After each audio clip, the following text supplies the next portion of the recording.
We are Onyx Imaging. We are the highest rated and most reviewed printer service center in Oklahoma. Hey there YouTubers, it's your girl Brett over here at Onyx. Today I'm going to show you how to clean your scanner glass, and I'm working with the Brother MFC-L5900dw. So first thing you want to do is open your front hatch here.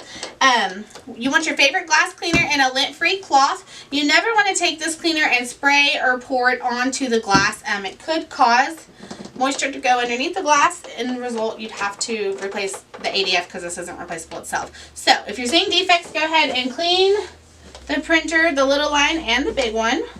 If you're seeing more defects when you're using this top part, when it's pulling the paper through, you need to focus more on this little strip right here.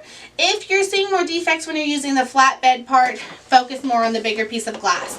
If you guys clean it a few times and you still see some whiteout or pen on there, just go ahead and try to give it another cleaning. If you guys are in need of any supplies or quotes, give your girl Brett a call and have a great day. Thank you for watching.